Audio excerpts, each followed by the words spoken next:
नमस्कार, मी अर्चना. गावकडच्या रेसिपी या चॅनलवर तुमचं स्वागत. आणि मी तुम्हाला छान असं मिक्स व्हेज दाखवणार. एकदम सोपी पद्धत, खायला एकदम टेस्टी, एकदम मोजकं साहित्य बनवायला.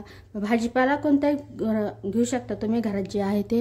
यामध्ये तुम्ही मेथी वापरू शकता, पालक वापरू शकता, या वांगे वापरू शकता, वांग्याच्या फोडी करून. तर इथं मी काही पालेभाज्या घेतलेल्या आहेत, काही साहित्य घेतलेलं आहे. तर इथं गाजर असं कट करून घेतलेलं आहे, बारीक कट करून घ्यायची सगळ्या भाज्या. तर शिमला मिरची, ढोबळी मिरची अशी कट करून घेतलेली. टोमॅटो भरपूर घ्यायचा. तर फ्लावर घेतलेला आहे, असं कट करून घेतलेलं आहे. हिरवे शेंगातले मटार आणि बटाट्याच्या फोडी स्वच्छ करून अशा पाण्यात ठेवलेल्या, एकदम बारीक बारीक अशा कट करून घ्यायच्या फोडी. सगळं साहित्य आवडीनुसार प्रमाणानुसार घ्यायचं. इथं अद्रक, कोथिंबीर, लसूण घेतलेलं. आता मिक्सरला बारीक करून घ्यायचं. भांड्यामध्ये तेल, यामध्ये बारीक कट केलेला कांदा व्यवस्थित असा गुलाबी रंगावर परतून घ्यायचा. कांदा थोडासा परतत आला की यामध्ये फ्लावर टाकायचे. गाजरचे तुकडे केलेले आणि शिमला मिरची, ढोबळी मिरचीचे तुकडे केलेले टाकून द्यायचे. ते मोठ्याचं व्यवस्थित असं परतून घ्यायचं रंग बदलेपर्यंत.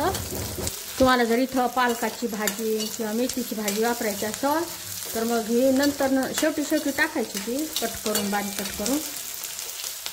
तो भाजी परतवलेला छान असा सुगंध सुटलेला. मध्ये आता हिरवे मटार टाकायचे, हे कट केलेले बटाटे. गॅसची आच मोठी करून व्यवस्थित असं परतत राहायचं. याला आता छान असं परतून झालेलं, एखाद्या मिनटं तरी मोठ्या आचेवर परतून घेतलेलं. यामध्ये अद्रक, कोथिंबीर, लसूण तरी छान असं परतून घ्यायचं. भाज्या परतवल्या गेल्यानंतर गॅसची आच कमीच करायची. यामध्ये आता टोमॅटो परतून घ्यायचं. हळद टाकायची, घरगुती मसाला, काळं तिखट परतून घ्यायचं.